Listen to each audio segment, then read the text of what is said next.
but his PDA was off the chart. Oh, do we think he was PDA? He must have been. Yeah, he did not like to be told no. Wow. And as a matter of fact, his close friends like Ward Kimball said, one thing about Disney is that you always say yes first, and then afterwards, after you say yes, then you say, well, I think that a more realistic way to do that thing that you want to do would be to this way, which is not that thing that you want to do. Because they always had to say yes first, because otherwise the PDA was super real. Welcome to the Autistic Culture Podcast. Each episode, we dive deep into autistic contributions to society and culture by introducing you to some of the world's most famous and successful autistics in history. Before we get started, a quick disclaimer on how we use the word autistic. The purpose of this show is not to diagnose the people or characters we discuss as autistic.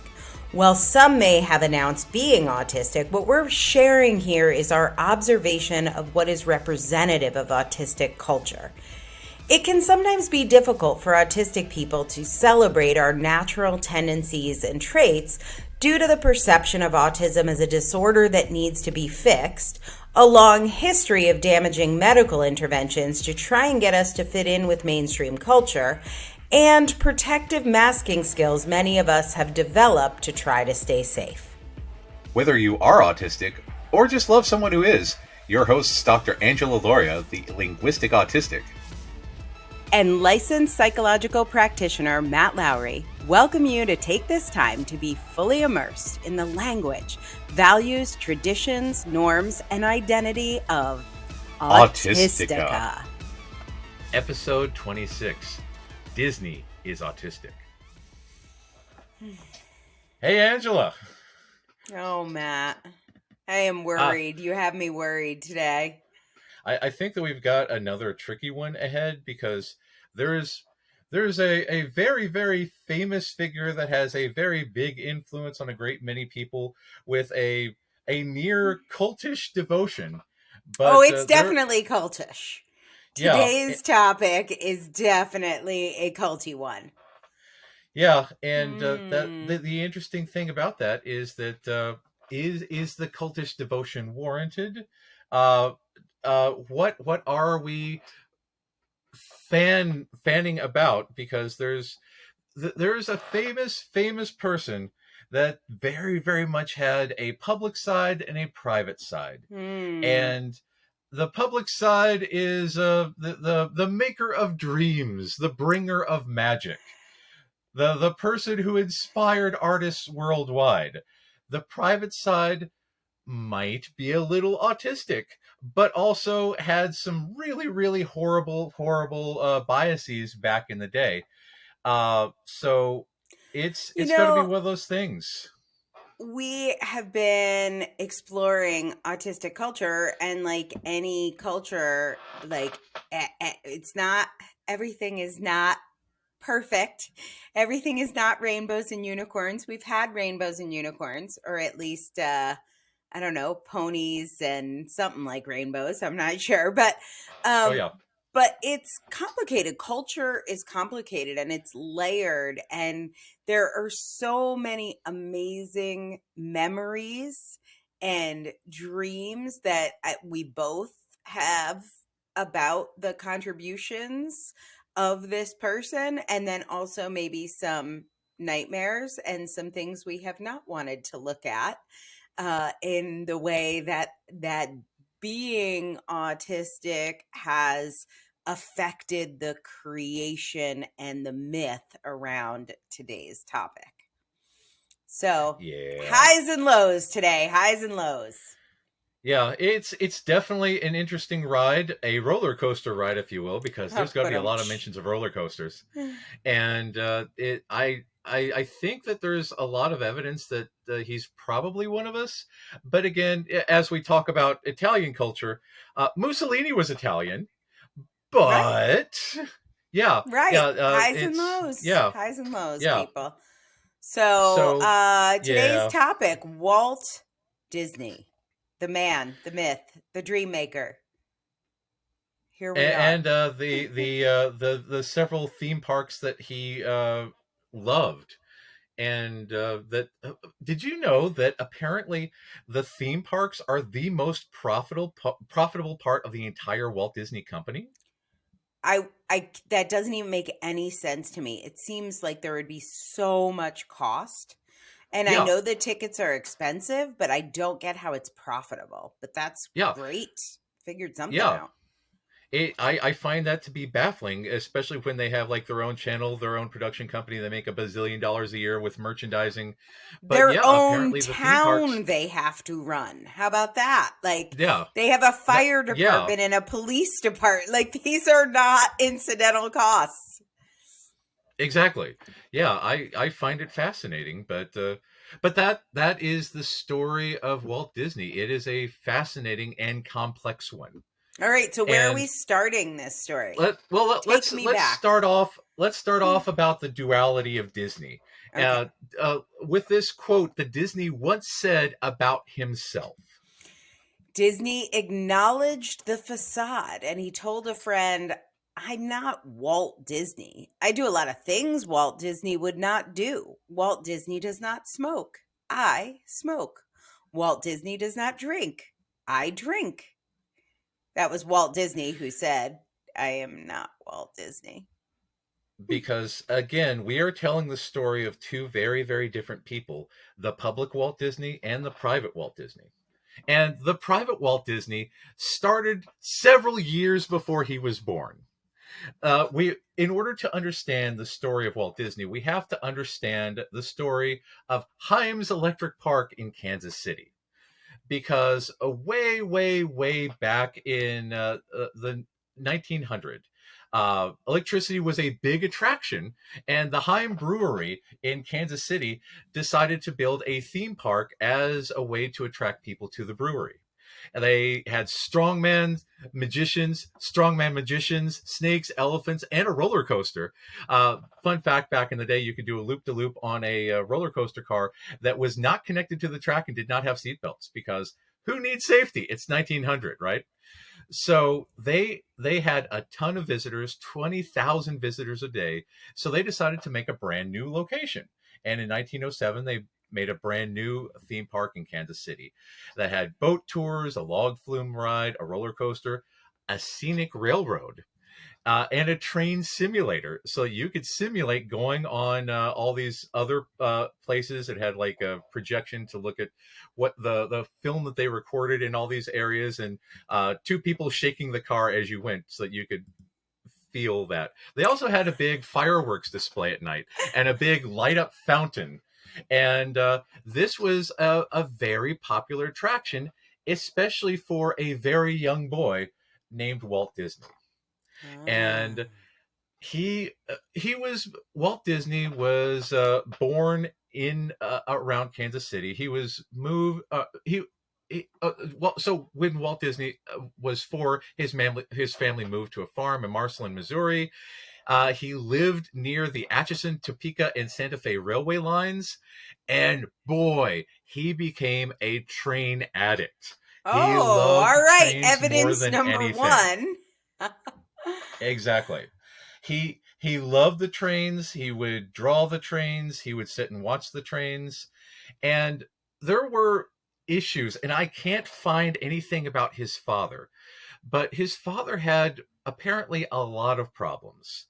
And in 1911, the Disney family moved back to Kansas City. And when he was 9 years old, he worked as a paperboy to provide for the family. He and his Hmm. brother Roy each took a paper route. Well, two paper routes, one paper route before school and one paper route after school in order to help fund the family. Because, again, apparently Walt Disney's father had a lot of executive functioning difficulties. Uh, this Interesting. and he was so exhausted he fell asleep during school. But he also took Saturday courses at Kansas City Art Institute and took up a correspondence course in cartooning.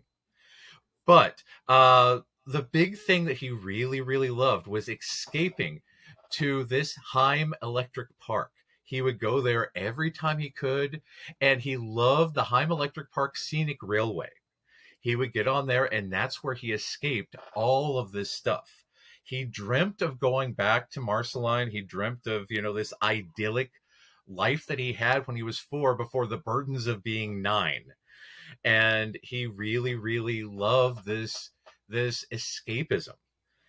And anyway, in 1920, Prohibition hurt the Heim Brewery, and they dived deep into the park. His family left for various reasons, and Walt Disney became a cartoonist with his friend Ub Iwerks. Oh, Ub Iwerks is a legendary cartoonist, and they start the short-lived Iwerks Disney Commercial Artists, and started drawing illustrations for people and wait, taking on before we commissions. go there, I want to go back to the Heim Brewing Company in that park just for a Oh second. yes, And I absolutely. want you to put your therapist hat on for me. There were fireworks, there was this train that people were shaking, and And a when real train, 2 trains. right. So, like the scenic railway, I'm down with. But the idea of somebody like shaking my seat, I'm already annoyed just as you were talking about it. Never mind 9-year-old me. Like, literally, I physically want to hurt people from the 1920s or teens. Um, and the fireworks were something for me that were like, everyone used to do this thing where they'd be like, ooh, ah, and they were super excited to go to the fireworks, but it was like tons of people and it was super loud and it was very chaotic and stressful. Like there were drunk people, which I didn't understand at that age, which I don't know if the Heim Brewing Company had drunk people, but one can imagine. So, can you like talk about sensory seeking versus sensory Oh, avoidant? well, Because I think I yeah. am definitely in the avoidant crowd, aka my couch is the place to be with a very predictable book. But obviously, Disney was digging this park. So, talk about that and how that shows up for autistic people, but in his case, kids. Well, for this one, I'm going to give a shout out to my friend Rachel because she is a hardcore Disney fanatic, and she attends Disney World several times a year because she is a roller coaster thrill seeker. She is Mm. autistic. She loves the roller coasters, and we're going to be doing an upcoming episode about a young boy who is autistic who has made it his mission to ride all of the roller coasters ever. Yep. And he is a very, very cool kid, very, very sensory seeking. And this is a big thing about autistic people because, again, we are not a monolith. We are on this, as they call it, a spectrum. And we often, some people are sensory avoidant. I'm sensory avoidant. I can't deal with crowds. And when my son says that he wants to go to Disney, I'm like, all right, which are the days when no one else wants to go to Disney? And because I don't want to be around the crowds. I can't deal with that. But some people really, really get hyped by that because we have this hyper-connected brain that is hungry for data. If you have this security, this safety, because you know what to expect at Disney World. You look up the maps ahead of time, you know all the rides, and then you say, within this structure, I can indulge my data seeking, and you can say, it goes up and down. My proprioceptive, my vestibular stimulation is going off. My inner ear feels up and down, and a lot of people really, really need that. A lot of people need Mm. proprioceptive stimulation in order to self-regulate. For instance, if you ever need to get up and walk around the room every once in a while just to keep concentrated, that is a proprioceptive sensitivity that you need to act on. I do a lot of reports where I advise that a lot of kids have movement hunger and need breaks to get up and move because we can't sit still for an extended period of time. And the theme parks all apply to people like this because there's lots of experiences to go on. This new Tron roller coaster will turn you upside down and sideways and all sorts But of see, ways, this and it is will, what I think yeah. is interesting from like an autistic culture perspective.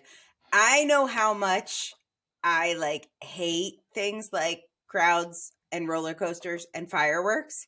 But if I look at that on the exact opposite side, like if I loved it more than most people, I mean, the fact that I hate it more than most people is why I'm on the couch and I'm one of the best editors ever because I've been on the couch reading and editing books, right? But if you look at it Yeah. the opposite side and you're like, God, I love roller coasters. I want to ride every one. I love fireworks. I want to understand what's so amazing about them. I love loud noises and crowds, and I want to create a space where people can come together and be in a crowd together. Like, you can see things that people that are, we'll say neurotypical, but people who are in the middle, who are just like, like it, don't like it, what, I could take it or leave it. You can't necessarily make all those connections. And then when you add in the hyper connected brain factor, you're going to see things that other people didn't see, which obviously I'm guessing is where this story goes. I'm thinking Disney is about to start a theme park of his own inspired by this one. So, Oh yeah, yeah, and this is well, yeah, we'll get there in a minute because when you do, that's when you see it. Because yeah, and so and that's the yeah if you have a kid that's sensory seeking and you're shutting that down because it's annoying to you, like I could see having yeah a sensory seeking child and I'm so sensory avoidant, and like you really want to find ways to nurture that. Doesn't mean I would be going on the roller coasters, but you have to find ways to nurture that because that's where the magic is, in these like weird nooks and crannies that we gravitate towards. yeah yeah, and the specificity, the brilliance is in the details, and Mm, boy, he loves some details. yeah. Yeah. Okay, so One de yeah. I was going to Oh yeah. say, I derailed your story. He was meeting a I famous cartoonist.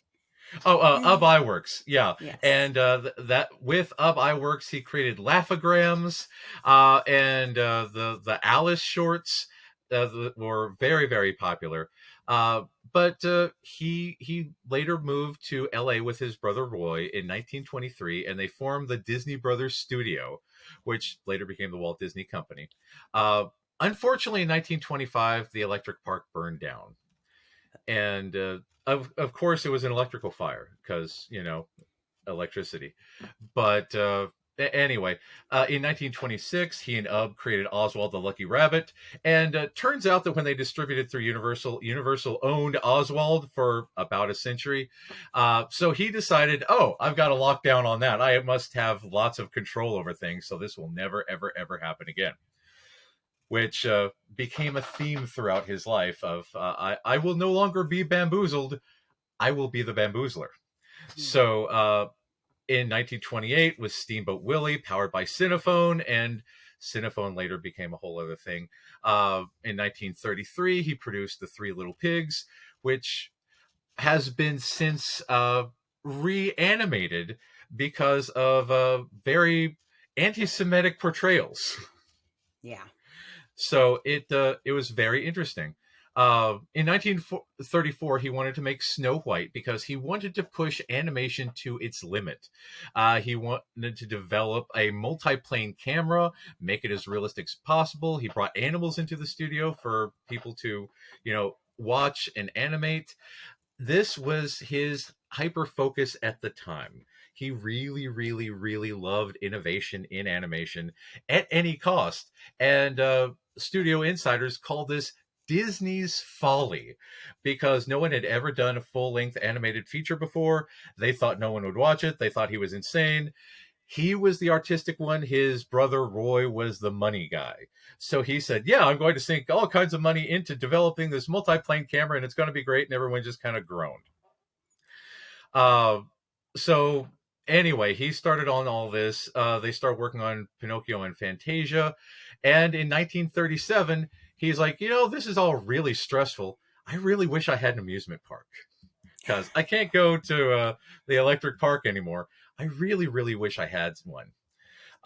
This is where we come into a very controversial part of Disney's history, because in 1938 was Kristallnacht, the Night of Oh, Broken yeah, Glass, yeah, yeah. Mm. and right after that, that's when Disney gave Hitler's pet filmmaker Leni Riefenstahl a tour of his studio, because she came over to the U.S. trying to promote Olympia, her her German-focused documentary of the Olympics, and at this point, I think it was Goebbels or Himmler.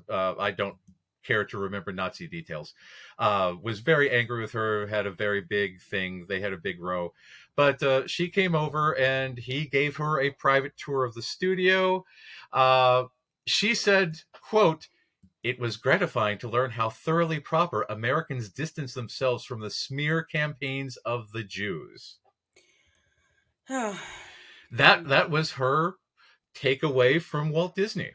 And yeah, yeah. And so anyway, that created a bit of a stir at the time, and as it would. And since then, there have been a lot of people who said, "Oh no, that was just a thing. He would give anybody a tour."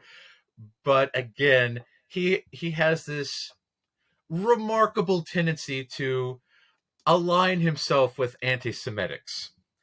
For instance, there was a 1941 animator strike that lasted either 5 weeks or 4 months, depending on the source that you go with. And we'll include all the sources in the show notes. But a lot of this writer's strike was due to Walt Disney making a brand new building for the animators that he designed himself because he knew what was best for the animators. And he also wanted to build apartments next to the studios so that the animators could live at work and work where they live, because he said, "I think everyone will just love being around here so much they just never want to leave." Right?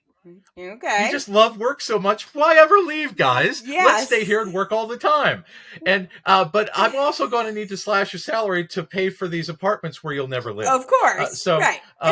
Yeah. So this was a giant 1941 animator strike, and this really threw Disney for a loop. He did not understand why these people were upset. This is one of many instances where apparently Walt Disney had a great difficulty reading the room.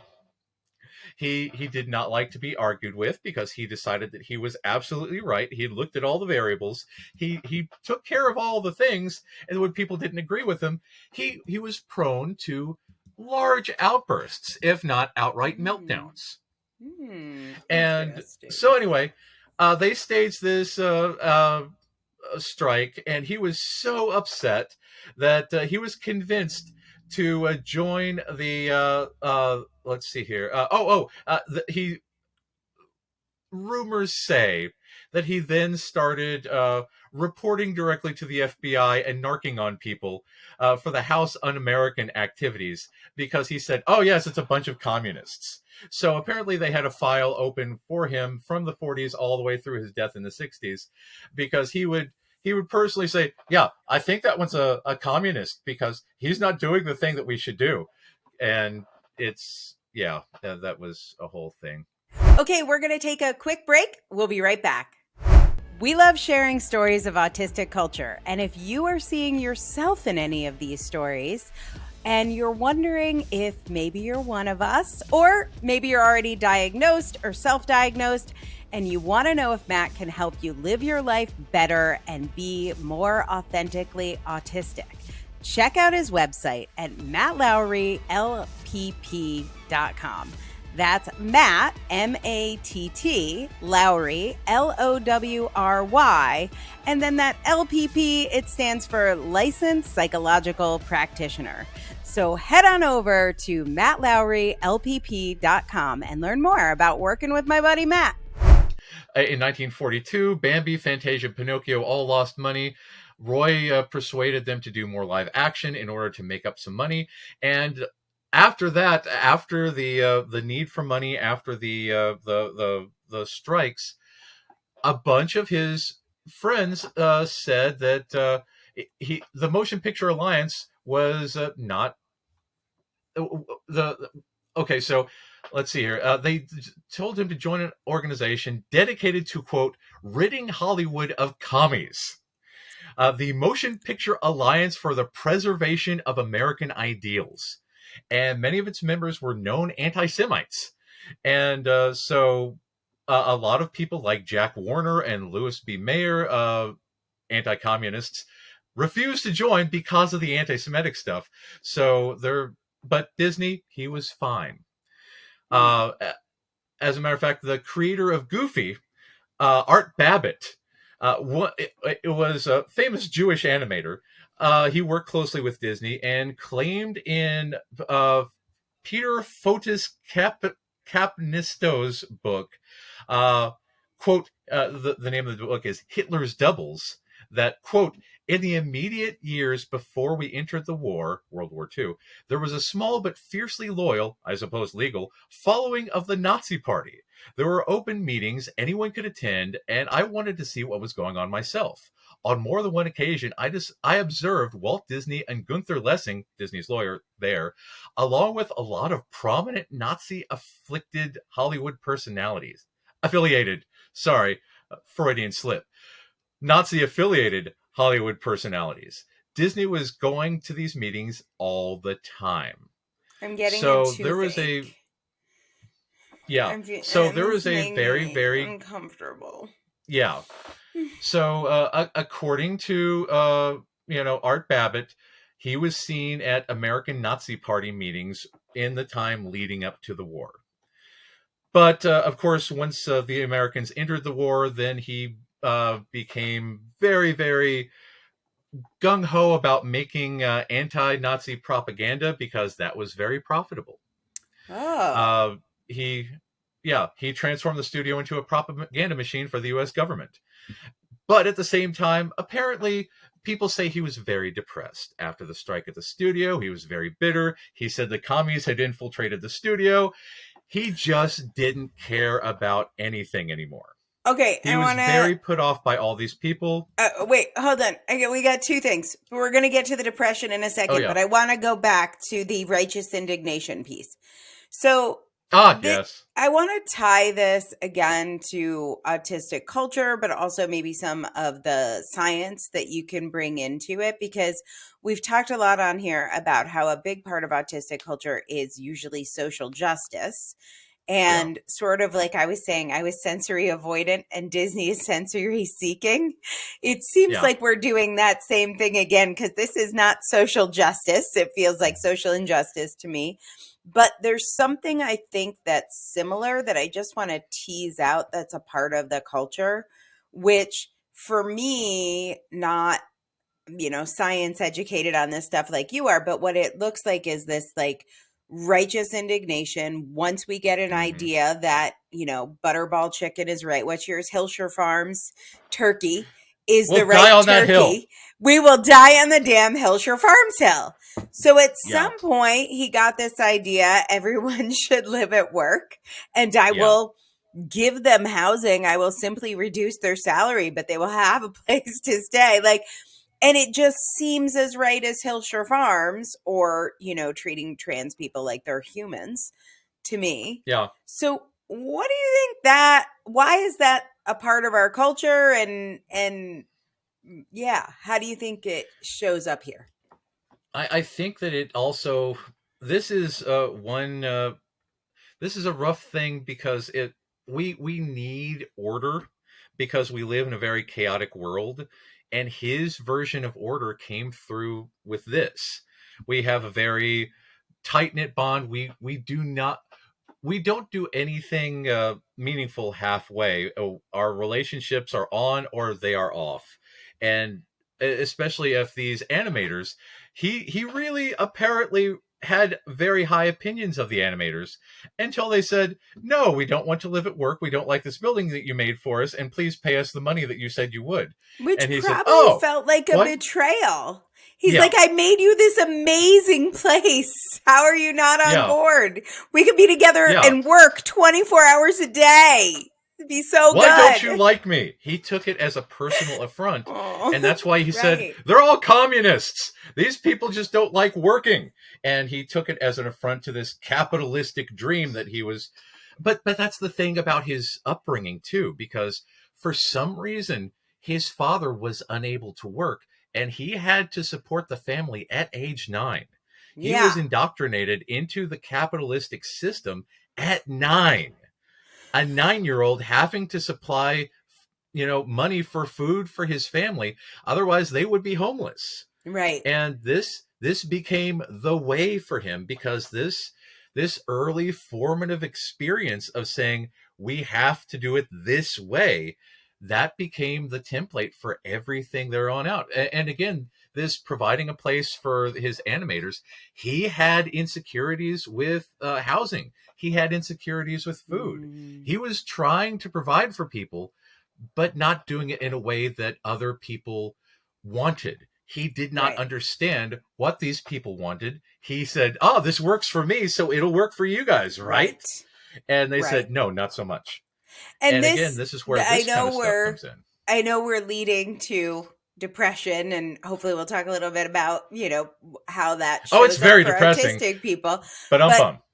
yeah, but like when you have a way and you can see it and you're sure it'll work, and all you have to do is get everyone on board, and then Yeah. it doesn't work, that is like such a devastating feeling. Like when you can get people on board, it's an amazing feeling, but when you can't and everything starts to fall apart and there's more chaos, a lot of people think depression and anxiety are traits of autism, Yeah. but to me they're side effects of being autistic. It's not like the Yeah. main dish, but you are more likely to get depressed when you have such a clear vision and then you can't control every single thing about it.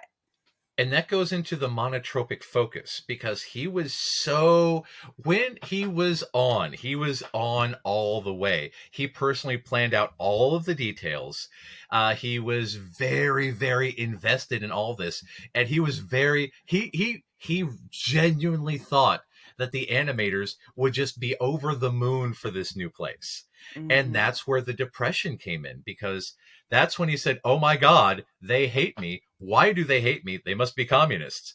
I hate communists. Everybody hates communists, right?" So it was very, very crushing for him. This was a burnout period in his life, one of many that he will suffer throughout the entirety of his life, because he did not get that response that he was. It took him by surprise. He was shocked that they hated it, because he thought out all the details and did everything for them, but they didn't like it. Yeah. And he was very, very depressed. And that that was a very rough time for him. Mm. Also, at this time, Ward Kimball, he met this man named Ward Kimball. Ward Kimball was a very, very fun guy to be with. They both love trains. And you know what made Ward a really good friend? He had a train. Ah, that is a good friend. Ward Kimball had a full-size train in his backyard that he restored.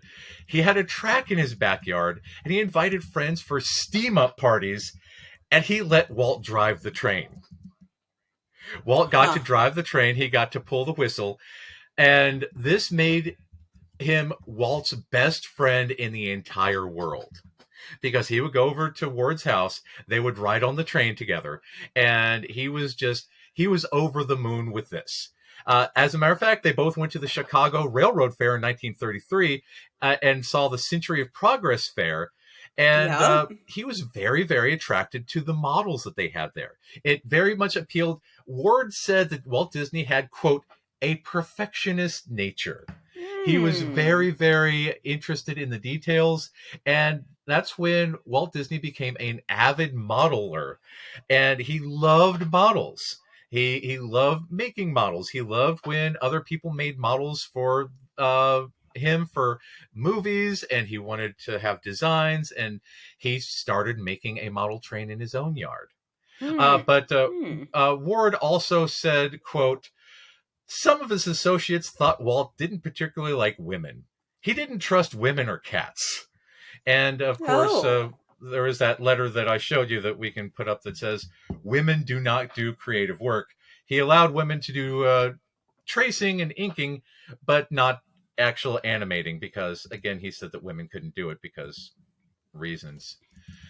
But anyway, Ward didn't see that Walt was anti-Semitic, but that Walt willingly, even enthusiastically, embraced them and cast his fate with them.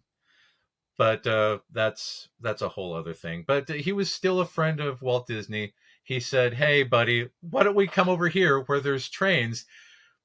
Leave those other guys out of this. I don't like those other guys, but come over here and we can play with trains together." And Walt Disney said, "Man, you're my best friend in the whole world, Ward. You know me and you know my trains." So anyway, this got Walt decided that he was going to make a park where he could ride his trains. He visited Henry Ford's Outdoor History Museum. He loved Henry Ford, notorious anti-Semite, and saw that you could build an outdoor history museum with a railroad. So he built this miniature rideable railroad around his home called the Carrollwood Pacific Railroad. He wanted to put a railroad across the street from his studio. So he decided, you know what would be cool? If we built a theme park right across the street from the studio so I could go ride on a train every single day. So he decided that he was going to make a he visited the Beverly Park Kittyland. He'd said, you know, we can make a small village. We can do studio tours. I will call it Disneylandia. And he wanted to make visual jukeboxes with little miniatures in it, so you could see these miniatures and ride a train, and it was going to be great. And everybody at the studio said, you know, Walt, you're a little distracted these days. You like playing with your toys. Why don't you look at the movies that we're making? And he just did not have the passion for the movie making anymore. So Cinderella was largely made without him. Oh. He visited other theme parks like Tivoli Gardens. And Tivoli Gardens, he talked with the people who made these theme parks. And the owner of Tivoli Gardens said the park, quote, will never be finished because they're always adding new things and always adding new attractions. And Walt Disney found the park very clean, quote. And so he really, really loved going to these parks. So he set off on this quest to visit as many theme parks as possible, to visit all these people who made the theme parks possible, to take measurements of sidewalks, to take measurements of trees, to have all of this incredibly detailed information about what makes a park work, why a park makes him feel happy, and how to replicate that. So he met this artist named Harper Goth. He met Harper Goth in a train store. And he said, "Oh, I want to buy this train." And Harper Goth said, "I also want to buy this train, sir." And so they got into a conversation, and he said, "Oh, you're an artist?" And he said, "Yeah." And he says, "Well, I'll tell you what, artist, why don't you come work for me?" Yoink! And Disney took the train. So anyway, Harper Goth was later hired to be a concept artist for all these theme parks. And that was one of Walt's best friends because they love trains together. So he wanted to make the Mickey Mouse Park that had fairgrounds, shops, restaurants, a small town, a railroad, Americana, fire stations, a police station, a church graveyard with a haunted house, and a castle. So he began consumed with Mickey Mouse Park. And it was all about nostalgia. He made this movie So Dear to My Heart, which is a movie about nostalgia for his time living in the country. But he also became really caught up in revisionist history. He romanticized Americana. He was big into Buffalo Bill Cody. He saw Buffalo Bill Cody when he was 4, and Buffalo Bill Cody was a big part of whitewashing American history and really dominating the image that most Americans had about indigenous people. And that was a whole problematic thing. But that's the thing. Walt Disney remembered his simple childhood before the struggles of being a 9-year-old supporting his family. And he wanted this place where he could go back to his childhood. Very much a Citizen Kane sort of thing, right? And he wanted to build this amusement park. He wanted a simple life. He wanted to be happy. Citizen Kane wasn't based on Disney. That was somebody else. No, not at all. That was like a journalist or something. I forget his name. Randolph Hearst. That's it, yeah. Okay. Yeah. So this is a quote by Roy Disney, his brother who ran the financial matters. Walt does a lot of talking about an amusement park, but I think he's more interested in the ideas that would be good at an amusement park rather than actually running one himself.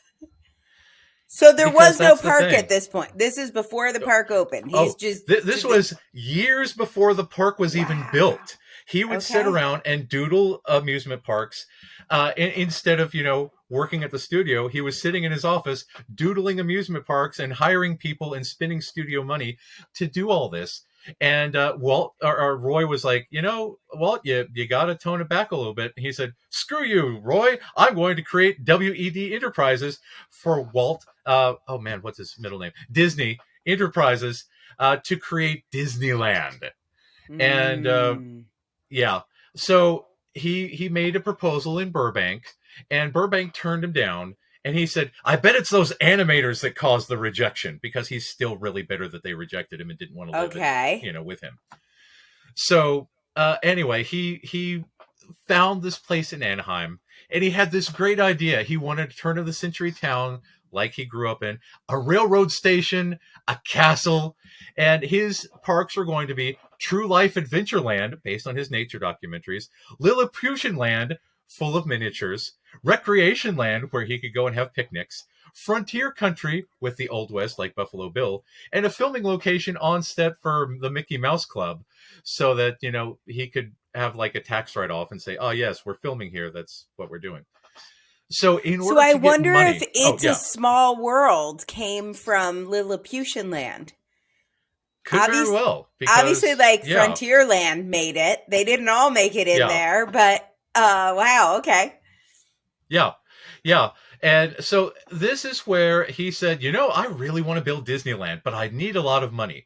That's when ABC said, "You know what? We'll make you a deal. If you have a weekly series for us, an anthology series, and host it, we will give you a lot of money to build an amusement park." And he said, "Yes, this will happen." So on October 27th, 1954, he became Walt Disney the personality, the man we spoke about earlier, which was the infallible person, the Uncle Walt. And he introduced everyone to the world of Disney, and this became this squeaky clean image to present to the world so he could continue to get money to make his amusement park. Because at that point, that's really all he cared about. His entire goal was to have this park. So they decided they were going to have Frontierland, that featured Davy Crockett, a big star of the show, Adventureland, that had his documentaries about all the world, Fantasyland to cover animation, and Tomorrowland because he loved the future. He hired somebody named Ward Kimball to direct it. And Ward Kimball said, "Wow, we really need somebody who knows about space and knows about the future. Let's reach out to a noted NASA scientist," because NASA just started this thing called Operation Paperclip, which recruited a bunch of Nazis. So they hired Werner von Braun, noted Nazi scientist, in order to work on the Tomorrowland project. Because again, Walt Disney worked with anybody. It's just that he happened to have a whole bunch of Nazis. So anyway, Tomorrowland also got a whole bunch of sponsors, including General Motors, Richfield Oil, Monsanto, and the National Lead Company. They had exhibits. Now, the National Lead Company had an exhibit with Dutch Boy paints, the lead paint of the future. Oh. So, yeah. So again, they didn't know. The original Tomorrowland. The Land of Tomorrow, sponsored by Monsanto, lead paint, and a Nazi. It was great. It was interesting. Yeah. So, but the thing that Walt Disney loved, right? Not only did he get to build this fantastic theme park, guess how many trains he had? All of them? 4 full-size trains. He apparently, the number 4 was very significant to him. That's the reason there are 4 parks. His 4 parks, again, Frontierland, Adventureland, Fantasyland, Tomorrowland, and there were 4 full-size trains, and he could ride the trains as much as he wanted. He hated to be told no. So anyway, he, in 1957, he's decided to start planning bigger. And he said, these animators, they're all commies. They hated me. I love working with artists. Artists are my people. Artists who love trains are my people. Trains are my people. No, dial it back. Artists are my people. So he decided he was going to create a project called City of the Arts, a planned community, a functioning city of arts and art students. And this eventually became Cal Arts. Uh, but anyway, he was very conflicted around that time.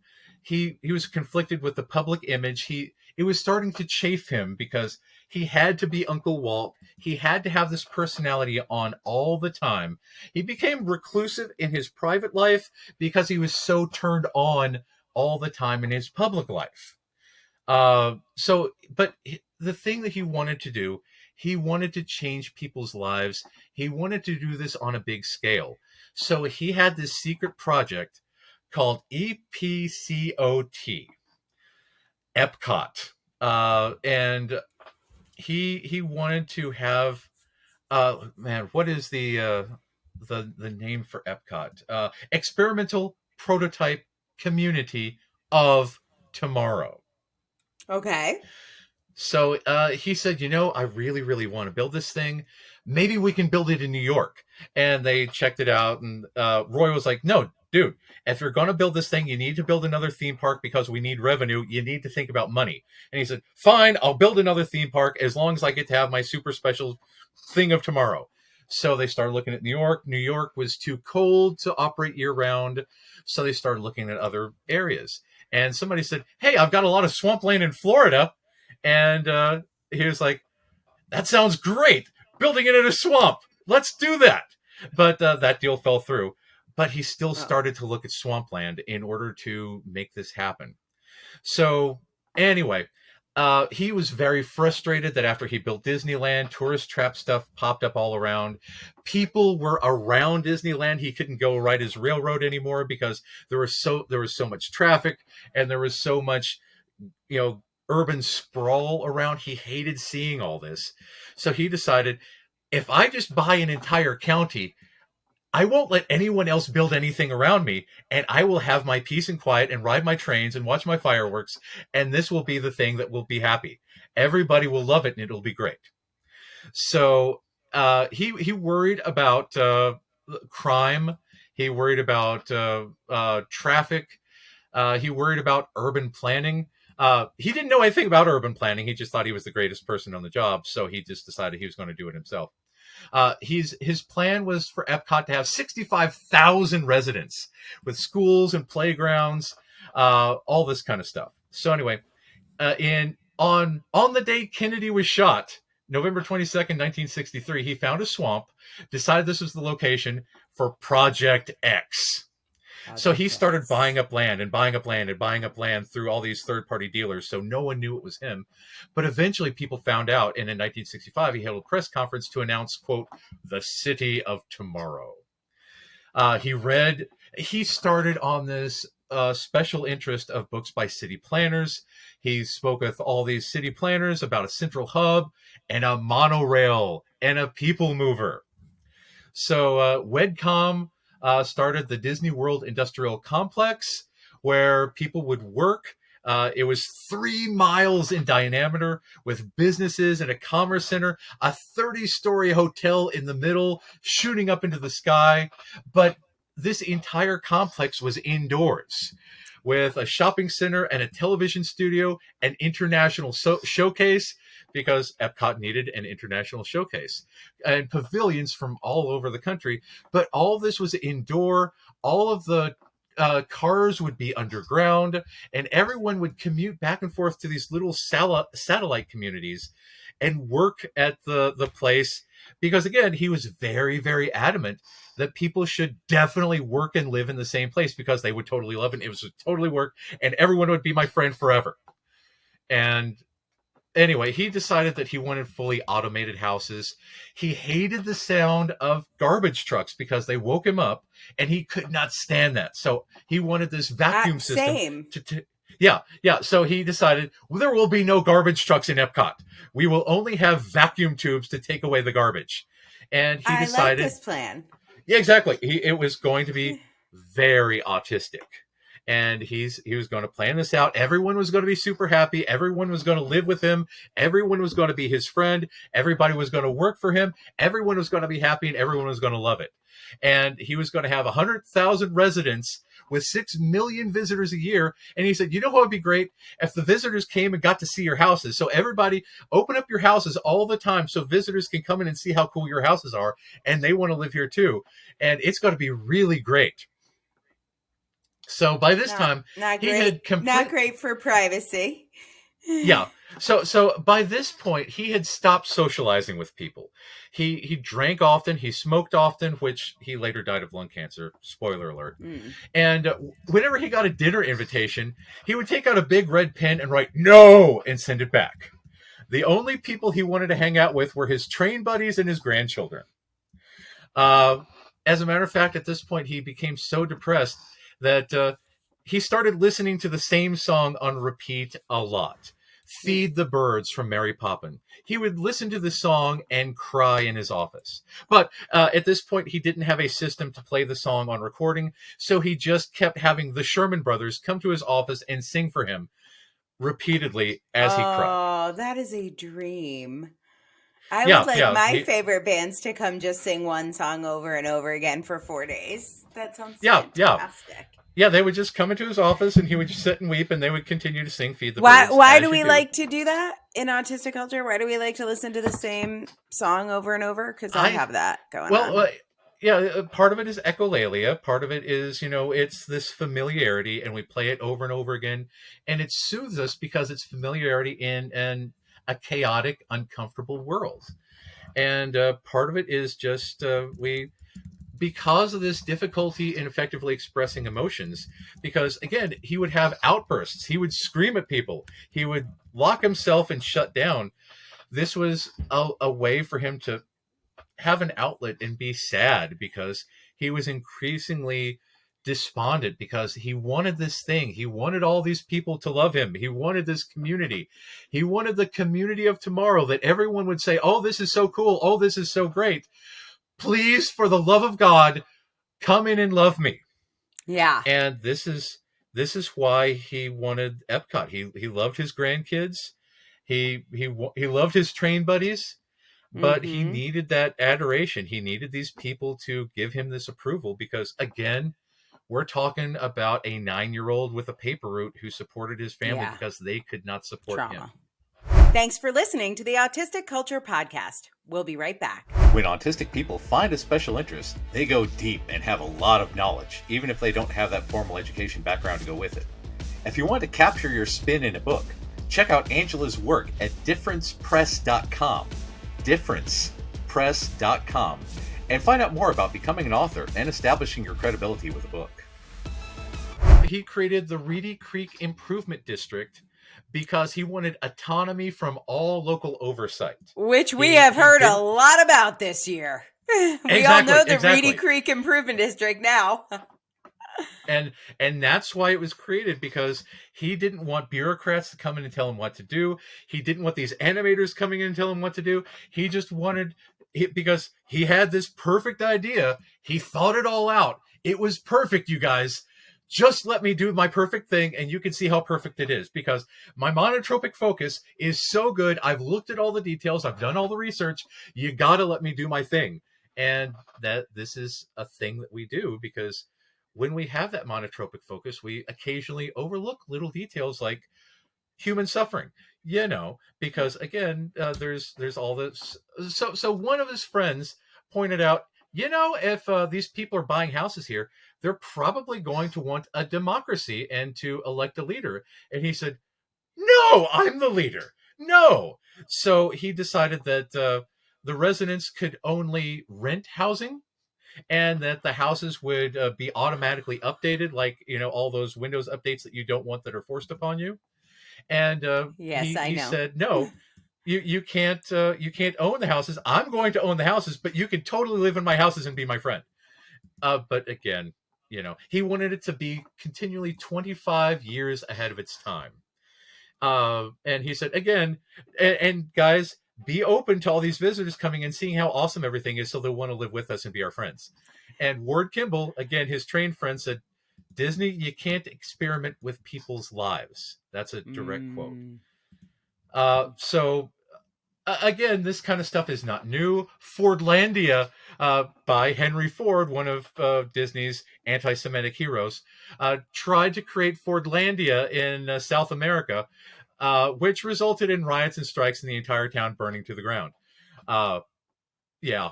But again, as we spoke before about questionable people who are role models popping up because no culture, no people are a monolith. Here is a quote about how this system would be run by a famous Italian. Mm. As Benito Mussolini himself once said, fascism should be more appropriately called corporatism because it's a merger of the state and corporate power. Huzzah! And with the Reedy Creek Improvement District, that was effectively the corporation became the state. Yeah. So I'm not calling Disney a fascist by any means, but Mussolini did. So, okay. well, he didn't say it specifically about Disney, but if the quote fits.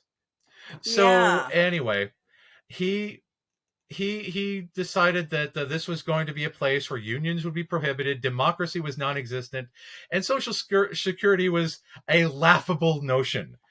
He said that one day they might create a separate community for all the retirees, far away from the regular people.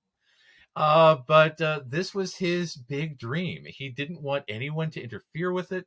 He didn't want anyone to stop him. He said that it was going to be perfect.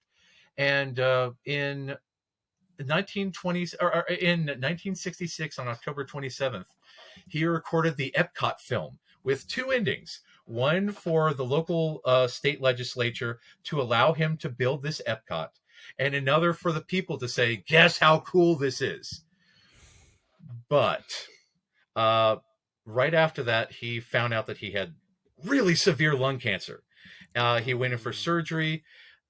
He spent the next 2 months furiously, desperately trying to sketch out all of his ideas, trying to save Epcot, trying to save the city of tomorrow, because he wanted this to be his legacy. He wanted people to remember him, not for the guy who created a mouse cartoon, but for a guy who created the ideal city. And even when he couldn't do anything else, he would sit and point up at the ceiling and saying, this will go here, this will go here. On his deathbed, he was still talking about Epcot and how great the world would be and how people would love it and how this was what he would be known for.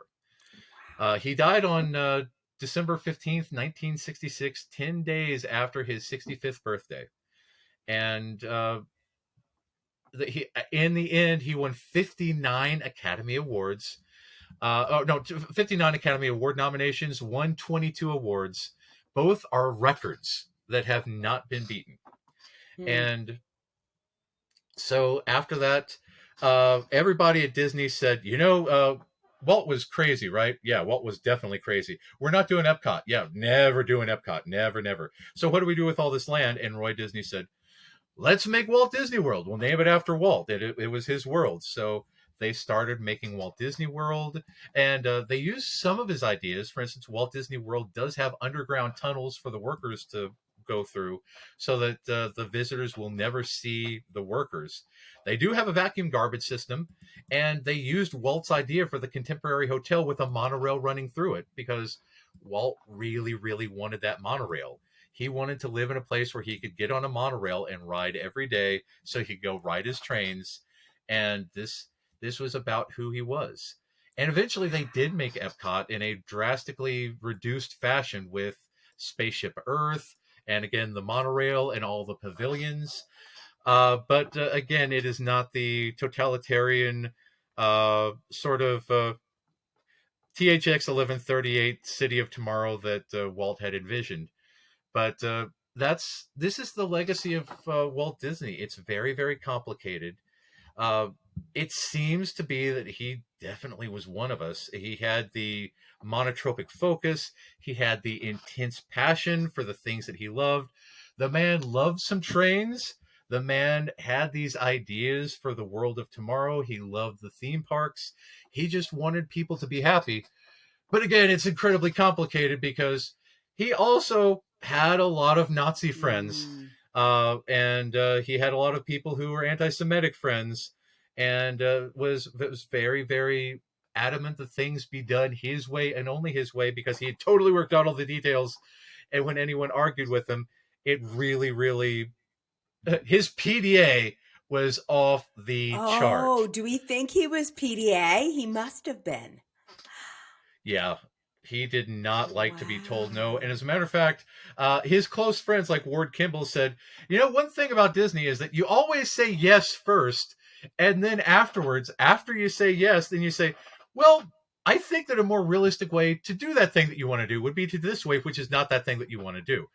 Because they always had to say yes first, because otherwise the PDA was super real. Wow. Fascinating. Yeah, I had no idea that Disney wasn't around to see the park. Yeah, he died well in advance of that. The Reedy Creek Improvement District, it didn't even go through in his lifetime. Uh, Roy Disney, a few months after Walt died, played Walt's last movie about Epcot for the Florida legislature, and that's what got it approved, because everyone was still reeling from Walt Disney's death. That's what pushed it all through. Oh. Wow. Okay. So yeah, that is his legacy. He wanted Walt Disney World and Epcot. That is Walt Disney's legacy, and again, because it's the most profitable section of all of the Disney enterprises, the movies, the cartoons. Now they bought Marvel and Winnie the Pooh and Star Wars and Pixar and all of this other stuff. Everything goes back to a man who wanted to play in a park with his kids and his grandkids and ride his trains. Yes. So, yeah, you can bet your butt that if he was still around today, Thomas the Train would have been a big part of Disney. Right? He would have bought that right up. Yeah. Absolutely. Ha! I love it. I love it. So, all right. Well, that is quite a legacy from every angle. People are complicated. Nothing is black and white. And I'm still glad we have Disney World and all the contributions of Disney. Do you know the story of how his brother's name got dropped off of Disney Brothers to just Walt Disney? I do not. I didn't find that. I'm guessing it's because Roy was more of a behind the scenes money guy. Yeah, that's what it feels like. But I was afraid there was some sort of falling out family, but it seems like Roy hung with him till the end. Yeah. And it seemed like, again, because he was the creative one, he was a freight train himself, and everyone just said, all right, let him do his thing. He's just going to do his thing, so we just got to work around him, because you can't argue with somebody who's deeply monotropic focused in that autistic inertia sort of thing. So. Yep. But that said, wow. Hey, Angela, what was your favorite part of being autistic this week? Well, I have a sister story, since we're talking about Walt Disney and his brother, who clearly put up with him. My sister delightfully puts up with me. And one of our special things that nobody else in our family understands is we love wordplay. And the first time this happened must have been in the 80s. We got really into this song by a band called Squeeze, which is pulling muscles from a shell. But Gina and I would spend hours over and over just saying, from a shell, from a shell, from a shell, for Michelle, from a shell, for Michelle, pulling muscles from a shell, for Michelle. And nobody else thought this was interesting, but we would literally spend hours doing this. Recently, I found a new one. This is the way. This is the way. I was listening to a podcast where I heard an ad for a sidekick, but I kept hearing psychic. So he was saying, it's my it's my sidekick notebook. It's my sidekick notebook. It's my side. And I'm like, sidekick, sidekick, sidekick, sidekick, sidekick. So I called my sister and did that. And then a few hours later, she called me back and said, inner me, enemy. Inner me, enemy, inner me, enemy, inner me, that's neat. inner me. So, yeah, so that's what we do. So we've been going back and forth saying psychic, sidekick, and inner me, enemy pretty much nonstop is our main form of communication. And I am like delighted by it. That echolalia and palilalia, that is the way. This is how we communicate. That's fantastic. We say so much. We're like, inner me, enemy, inner me, enemy, enemy, inner me, enemy, inner me. And it's like, it's a whole conversation. I know you might not be able to hear it. We don't need any of the extra words. Just those. That's the thing. I know people who, even me with my son, we have specific things. It's not like, it's our own language. It's our own subcode with all this stuff. And that's a neat thing about autistic families, that when you have these sort of things within the family, that this is the way of communicating. It's awesome. Yeah. And it is, it's not too bad. It's like such a gift, right? It's so fun, and there's so much depth to it, and humor and love, and anyone listening probably thinks we're nuts, but we're fine with that. We entertain ourselves. That's exactly. my story for you. And I really loved hearing a little more about Disney, even the dark side. I always say that it's two sides of the same coin. There are so many people who said to me, bosses, HR people, teachers, who were like, if only you could fix your personality, you'd be amazing. And it wasn't until I was diagnosed that I'm like, these are two sides of the same thing. If I was able to fix my personality for you, I also wouldn't be the best writer, somebody who makes amazing connections, one of the smartest people you always want to have in your corner, somebody who can strategize and help you think out of the box. Like, those things can't be separated. And like, that's my big takeaway from the Disney story is like, I'm not happy about the like sexism and communism and anti-Semitism, but I also think they are two sides of the same coin that get us all the other things with Disney, and it's just all really complicated. You can't just say, if only Disney was a nice guy who likes sitting around and eating cupcakes and, harmony. It's not especially like that. Especially being a product of his time with, everything going on, and with the traumatic childhood. I think that if any of these details had been different, things would have not turned out as they did. Yep. Yes, and I am grateful they turned out how they did. So here's to Disney. I know you've got a trip there coming up soon. I hope this makes it extra special for you. Absolutely. Thanks for listening to the Autistic Culture Podcast. We hope you enjoyed today's episode. And remember, no one ever changed the world by being like everyone else.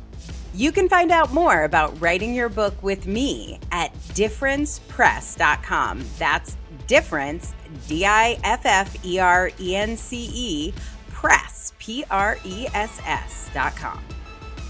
Or getting a psychological evaluation or consult with me at www.mattlowrylpp.com. That's MATT, Matt Lowry, LOWRY, LPP, as in licensed psychological practitioner.com.